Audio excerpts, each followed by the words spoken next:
We went through this negative publicity against this program would definitely hamper our efforts in trying to drive our farmers out of poverty, because livestock is a key sector that can drive a whole nation out of poverty. Ningesema ya kwamba wakulima wote wajue hii dawa yenye italetwa itatengenezwa hapa nchini na madaktari wetu ndio watakuwa wanafanya hiyo chanjo. Na kama chairman ya Kenya Veterinary Board, ni sisi ndio tunasimamia madaktari wote na tunajua ile dawa italetwa itakuwa ya muhimu kwa wanyama wetu, na kwa hivyo tungehimiza ya kwamba mtuunge mkono. Vaccination campaign for us as the Kenya Veterinary Association is a noble idea. The country at the moment cannot export meat products or even live animals to Europe, for example, because we can't control serious diseases such as FMD. So it's a noble idea. The only challenge is that because of the crisis of credibility that the current government faces, some of these noble ideas might not necessarily sell to the public the way we would like. On the vaccination, I'm so wholly supportive of it.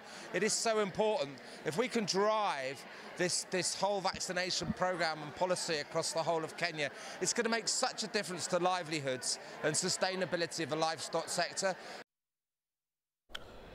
Energy Cabinet Secretary Opiyo Wandayi has called for the strategic collaborations among regional countries ahead of the launch of a centralized regional power market slated for early next year, 2025.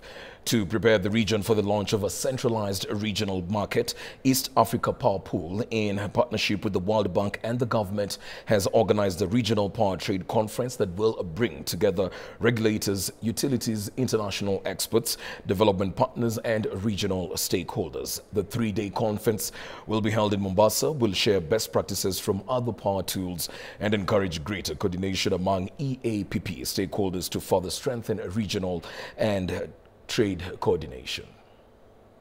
I'm very delighted and greatly honored to host this very, very pivotal conference in Kenya. This is really the way to go.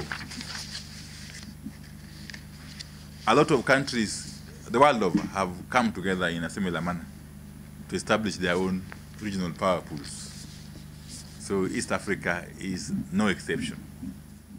But more critically, as I conclude, this conference will enhance Kenya's role as a leader in regional integration.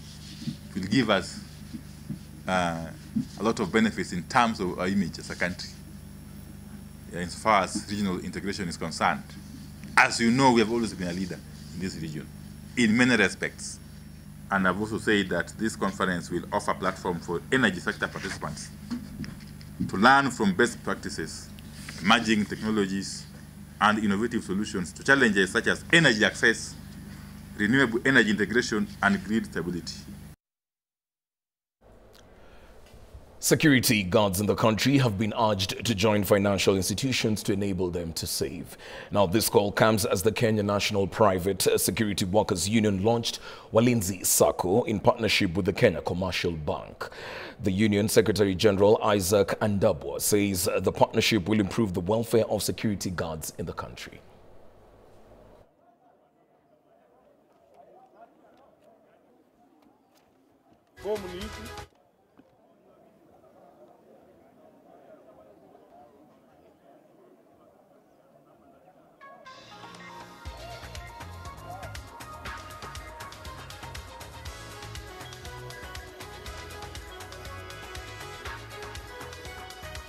Hao jamaa wamekuwa watumwa katika sako zingine. Kwa mfano, unapata kampuni moja iko na sako 12. Kampuni moja iko na sako 10. Hiyo mambo tumesema lazima iishe. Tumekuwa na kikao na CS wa cooperative na small medium enterprise, Dr. Paranya. Tukasema lazima raundi hii angalia mambo ya BOAP in line with the better policy ya government ya Mheshimiwa Dr. William Ruto. Ile ambaye nasema bottom up. Bawabu ni a class within that bottom. Lazima pia tuhakikishe kwamba members wetu wako empowered. Ili wasomeshe watoto, wapate accessibility kwa mambo ya finance facility, and the only way ni through Walinzi Sacco. Kwa hivyo leo ni landmark. Na turudi nyuma. Leo ni landmark. Within the next 1 year, we'll be talking about the bank, just like equity, because of the numbers that we have. Hatutaki mambo ya wanasiasa kutumia sisi wakati wa election tunakuwa dumb. Our brand purpose in KCB, for people for better, we want to ensure that the people in this sector are also getting better lives, better way of being served and being included into the financial sector for them to grow to the next level. Cooperatives and MSME's Cabinet Secretary Wycliffe Oparanya has called on cooperatives in the country to incorporate their data at one place for easier access and growth. Speaking during Cooperative University's 9th graduation ceremony, Oparanya hinted at the ministry collaborating with the university in developing a central platform for SACCOs that will see the centralization of SACCOs for streamlined cooperative sector.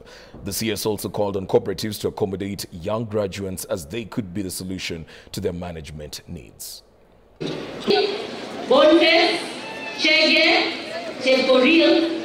the last financial year.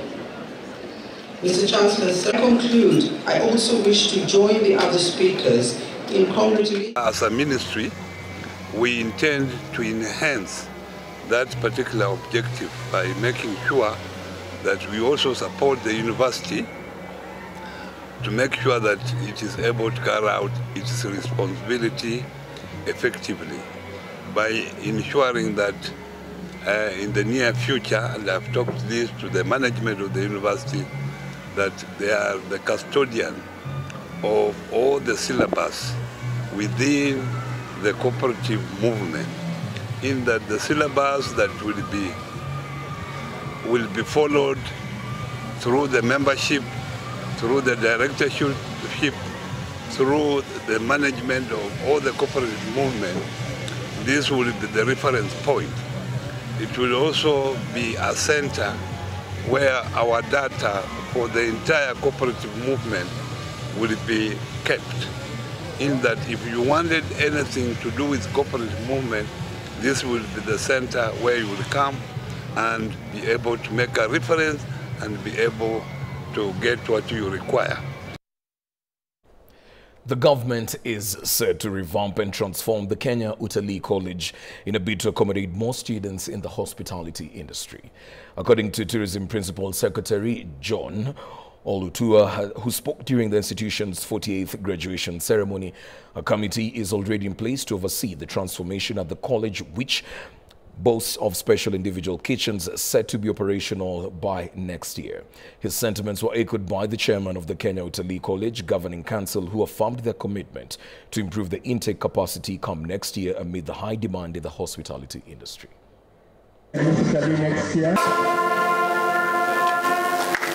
There is a team that we have put in place under the guidance of the government. That its aim is particularly to be able to transform this college. The report is ready and it has identified the critical areas. This time will not allow me to mention the critical areas, but one of the areas is infrastructure, which will touch the Utalii Hotel, it will also touch the hostels, it will also touch the training labs, and other academic facilities to be able to transform them. We are committed to strengthening collaborations and partnerships with other industry players to create even more job opportunities for our graduates. We are optimistic about the increasing absorption of Kenya Utalii College graduates in the job market, and we continue to work towards ensuring that these opportunities continue to grow. As a lady, I feel like dealing in this industry that is based on men, I feel like I have tried my level best, having to work in hectic shifts, managing the shifts, and pulling through our time to also be a profound woman. Over 1,000 business owners in Feather, Embakasi East are staring at a crisis after they were issued with a 24-hour notice to vacate their premises before a planned demolition is enforced. The business owners who stood to protect their business lamented over the short notice, claiming that the land was under the national oil had been sold to a private developer who was not ready to accommodate them. They're now calling on the government to intervene and stop the looming demolition as they have nowhere to go.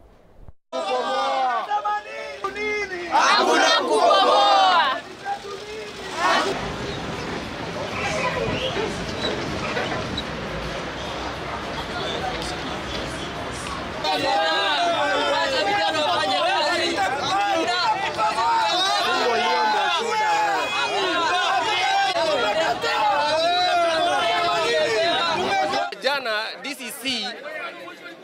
DCC mmoja Eric Bulevu alikuja hapa jana akapeana notice ya less than 12 hours akisaidiwa na OCPD Embakasi Wesley Kimeto, na hakuna notice yote walipea tenants, over 90 tenants wenye wanafanya kazi hapa kwa hizi vibanda. So what we are saying is wasijaribu kubomoa hapa because they were supposed kukuja na hiyo eviction notice, wapesti huku na wapeane enough notice. Jua watu ni watu wanatarajia kwenda Christmas, hawajui kuwabomolewa saa hii ni vibaya sana. Sisi kama vijana na wamama Azola 001 Embakasi Sub County, Embakasi Ward, Utawala Ward, tumesema Azoling base yetu hakuna kufanya nini? Hakuna kubomoa. Kama huyu mtu anataka kubomoa, akuja kwa drawing board, akuja tukutane na sisi kama viongozi, tuongee na yeye, tujue ni kwa nini anabomoa Azoling base yake na nani? Vijana na wamama. Mimi upika hapa. Sasa tunaambiwa tuondoke hapa. Hatuchapewa notice yoyote, unakuja tu unaambiwa utoe vitu, tumechanganyikiwa, hatujui tuende wapi. Tuko na watoto, hii kioski inalisha watu wengi sana kwa hii barabara. Na ukikuja waambiwa utoke, kusema ukweli, unachanganyikiwa na mahali unaenda. Kwa hivyo ile kitu naomba, wale watu wanatuambia tutoke hapa, ni watufikirie kwanza. Wanaposema tutoke, wametuonyesha pa kwenda. Sasa hii tunaambiwa tuondoe nduka zetu. Tuko na vitu kwa hizi manduka, tutapeleka wapi? And we are not given even notice. Na tulijaribu kuongea na serikali watusikii. Jamani tusaidieni. Well, we take a short break right here on K24 News. We'll be back with more updates in a short while.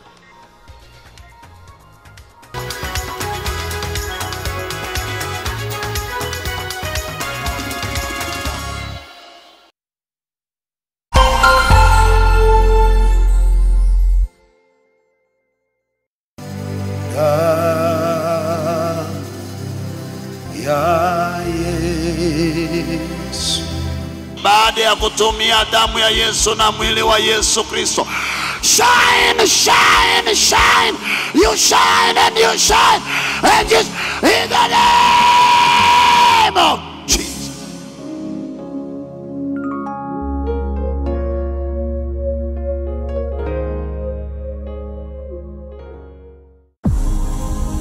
Mzee mmoja alitamani kitu rohoni mwake, kitu kimoja kikubwa Christmas hii, kuwa familia yake ije na upendo, ije na furaha tele. Furaha hiyo ienee zaidi kote.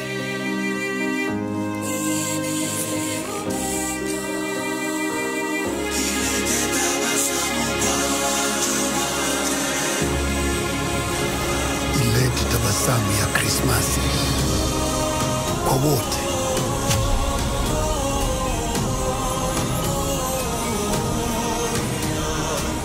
Sambaza furaha hii Krisi, tuje pamoja kwa upendo. Karibuni, hii ndio birthday